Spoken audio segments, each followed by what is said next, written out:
Hey y'all, it's your girl Stephanie. This is Wrestling in Color Podcast. Make sure you thumbs up this video, subscribe, make sure you turn on notifications, make sure you follow me on my Pinterest, my Instagram, or my Twitter. Pick your poison. Make sure you tell a friend and tell a friend and tell that friend you hate to come on over here and get into what I'm got going on. You don't have to know wrestling to understand the concepts, right? Also, make sure you're following the rules out here. They making it tighter. Now it's certain amount of people in the grocery store, but I think they should say if you don't have some type of face covering, you can't come to the grocery store, because the problem now is you said you didn't want groups of people to congregate. Now there's groups of people congregated outside the grocery store waiting to go and get a couple things. So that starts Monday. Today is Sunday. I'm going to do what I got to do today as best as I can, get a couple things and be done, because I don't have that to do. Still packing and trying to move. Like, this is just the worst time, but whatever. I guess better safe than sorry, right? But that's not what we're here to talk about. What we're here to talk about is Saturday, night one, part one of WrestleMania 36. The too big for one night weird ass wrestling show. So I don't know.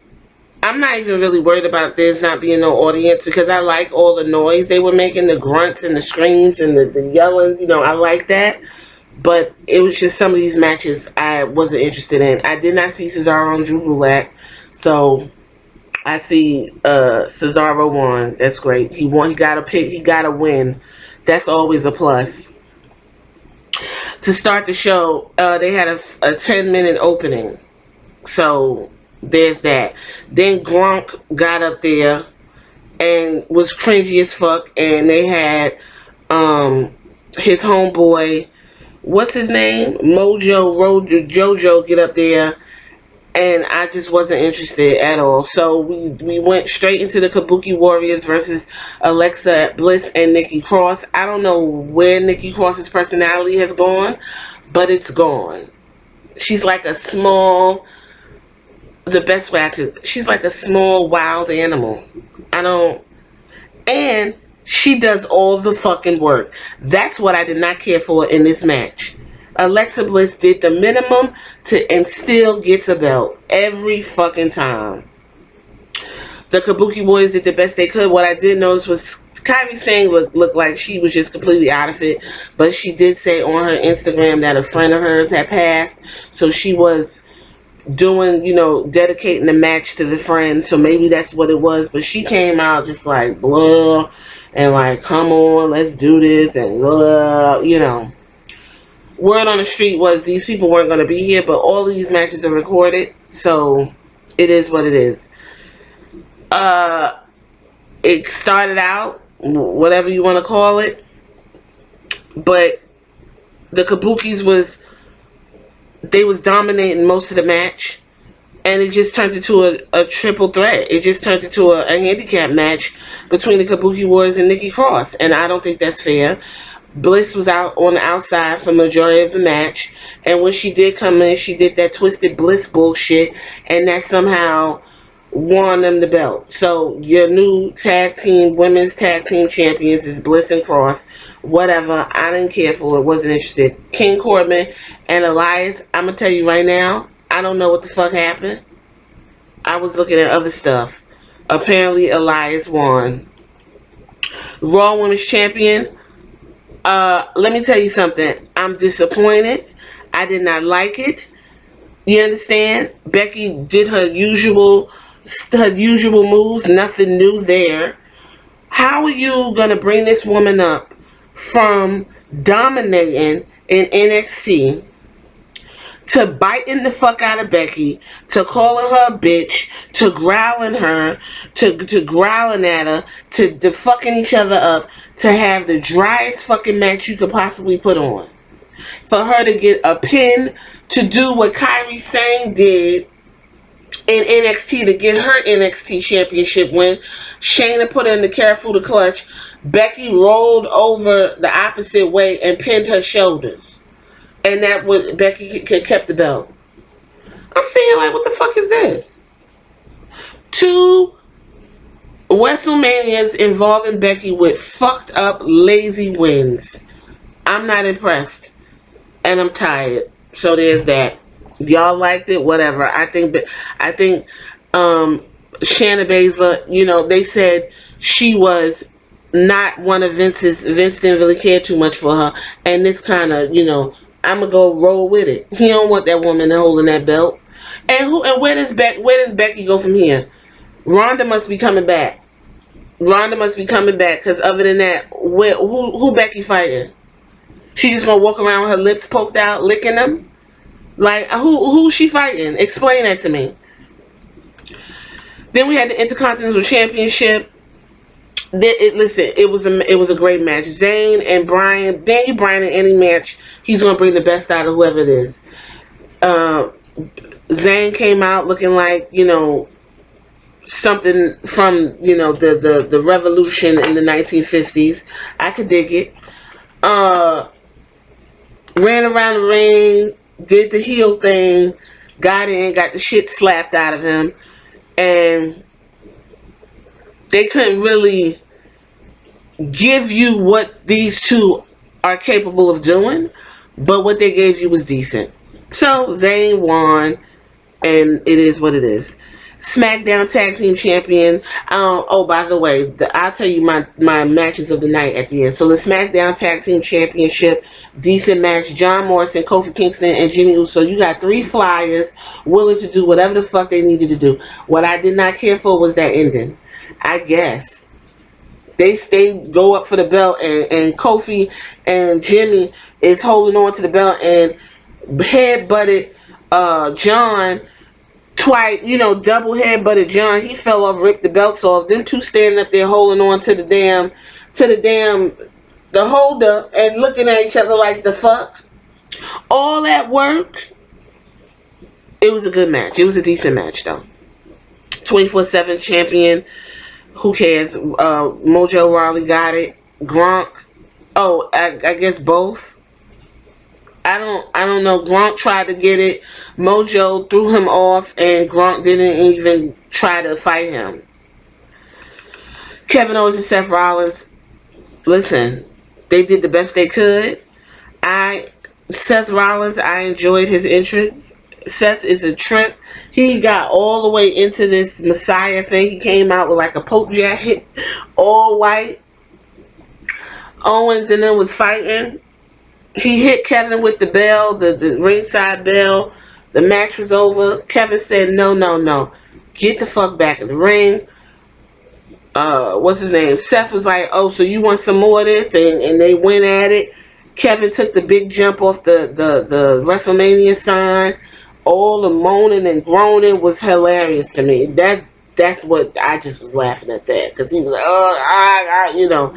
And Kevin's beat Rollins, pinning him. I think this should wrap up this feud. There's really nothing else they can do. It was a great match, though. I enjoyed it. Universal Championship. Goldberg and Braun Strowman can't wrestle. They have absolutely no wrestling technique. They don't show no wrestling. And when you watch Sami Zayn and Daniel Bryan, when you watch Cesaro, Drew Gulak, when you watch Drew Gulak versus Daniel Bryan, when you watching Andrade versus Rey Mysterio, when you watching fucking these type of matches, and then you come up with something like this.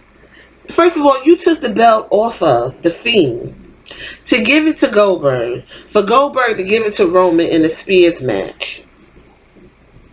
Roman said, fuck that. Now you got Goldberg. Why is Braun even in the motherfucking picture? No one has explained it. No one even explained why Braun is even fucking here. These two men cannot fucking wrestle. So you have 4 fucking spears. And then you had 2 or 3 or 4 running body slams. So you mean to tell me Goldberg beat The Fiend with whatever the fuck that was, supposed to be a jackhammer or whatever, dropped the man on his head, took the belt, only to be beaten by a running body slam in what, 2 minutes? And y'all give the belt to Braun Strowman? The Universal Championship has absolutely no fucking credibility. It was a terrible fucking match. Terrible fucking match. Terrible fucking match. Lastly, this is where everybody was, oh, we're so thankful for the WWE. We're so thankful. We're so thankful. We're just grateful. Oh, in this time, we're grateful. Let me tell y'all something. I have standards, and if you're going to do something, do the shit the right way. You understand? Listen, y'all are in the Performance Center. It could have been decorated. Something could have happened. Something y'all could have added. Some razzle dazzle. I don't fucking know. That was lackluster. Whatever. But you just lowering the fucking bar because you're so fucking desperate. I don't got that to do. And that's why we're in the position we're in now. That's why we're in the position, because there's no fucking bar. That's why we got who we got as the head of this country. That's why we got who we got as the Congress. That's why you got who you got as the governor, because there's no fucking bar. That's why you live in life the way you live in it, because the bar has been thrown under the couch. But right here, Undertaker versus AJ Styles in a Boneyard match, what aka Buried Alive match, right here, I could watch that over and over and over. The replay value on this is the equivalent to the replay value of Dishonored 1 and 2. Well, that's the games I like. Whatever game you like to play over and over and fuck again, Grand Theft Auto. That is the replay value of The Undertaker versus AJ fucking Styles. He drove in American Badass. It was cinematic. The cameras was moving. They was giving it to me. AJ was acting his ass off like a smart mouth ass kid. Fucking Undertaker was talking to him like he was his son. Get up. You want this? You want this ass whooping? The fucking OC came, tried to help. He did a tombstone on the short one. I can't remember their names. I'm sorry. He did a tombstone on the short one, but the way the angle looked, it looked like he fucking drilled him through the tin roof on the barn. I said, damn. Then he threw AJ. AJ got the best of him, threw him in the... It was excellent. It was fucking excellent. So excellent that I'm not even about to really get into it. I want you to fucking watch it, because I'm probably going to watch it again later on. Like, it was really good. It was campy. It was corny. But it just was entertaining as hell. It was like watching one of them old school campfire horror movies where you just, you know, you like, ain't nobody about to get me. And all of a sudden this motherfucker, it was a point where AJ threw Undertaker into the ditch, and then he got on the tractor and turned it on. He was like, yeah, I'm about to bury this old motherfucker. And then the light came and he behind him, and AJ was like, oh shit. And he just, that's when he racked him. He just racked AJ. This was a great ending to a lackluster card. With that being said, these are my top three. If there's top three, we got AJ versus Undertaker match of the night. Kevin Owens and Seth Rollins, strong. All that yelling and grunting and shit talking made the match. Match number 2. That was the match of the night for me.